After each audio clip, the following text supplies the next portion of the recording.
প্রাণ চেষ্টা এক বাবার। চারদিকের ধেয়ে আসা রাক্ষসে পানি যাকে এক চুলো নড়াতে পারছে না, তিনি কোনো অতিমানব নন, তিনি কেবলই একজন বাবা, যিনি প্রকৃতির নির্মম বাস্তবতার বিরুদ্ধে বুক চিতিয়ে লড়াই করছেন। যে দৃশ্য দেখে চোখের পানি ধরে রাখতে পারেননি অনেকেই। মানুষ বন্যায় নিজের ঘর আর সেই সম্বলটুকু বাঁচায়, কিন্তু এই বাবা বাঁচানোর চেষ্টা করছেন তার কলিজার টুকরো সন্তানের শেষ চিহ্নটি, যেখানে পরম শান্তিতে ঘুমিয়ে আছে তার আদরের সন্তান। সেই কবরটি গ্রাস করতে ধেয়ে আসছে পানির উত্তাল ঢেউ। একদিকে নিজের জীবনের চরম ঝুঁকি, অন্যদিকে মৃত সন্তানের প্রতি সীমাহীন ভালোবাসা।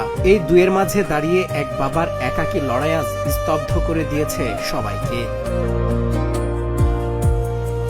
হৃদয় বিদারক এই দৃশ্যটি দেখা গেছে আকস্মিক বন্যায়। বন্যার তোড়ে যখন একের পর এক বাড়িঘর তলিয়ে যাচ্ছে, ঠিক তখনই বাবা ছুটে গেছেন তার মৃত ছেলের কবরের কাছে। কোনো আধুনিক সরঞ্জাম ছাড়াই কেবল কয়েকটি বাঁশ আর টিনের টুকরো দিয়ে পরম মমতায় আগলে রাখার চেষ্টা করছেন সন্তানের শেষ স্মৃতিটুকু।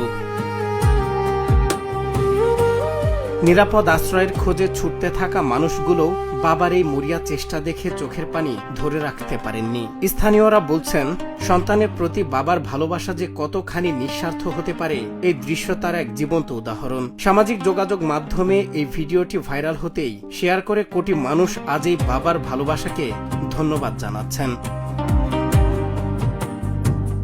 প্রকৃতি হয়তো সবটুকু শক্তি দিয়ে এই কবরটিকে নদীগর্ভে বিলীন করতে চাইছে, কিন্তু তার চেয়েও হাজার গুণ শক্তিশালী হয়ে দাঁড়িয়ে আছে এক বাবার ভালোবাসা। এই বন্যা হয়তো একদিন নেমে যাবে, কিন্তু স্রোতের বিপরীতে দাঁড়িয়ে থাকা এই বাবার আকুলতা কি কোনোদিন মুছতে পারবে? সন্তানের জন্য বাবার এই আত্মত্যাগের মূল্য কি আসলেই কোনো কিছু দিয়ে শোধ করা সম্ভব?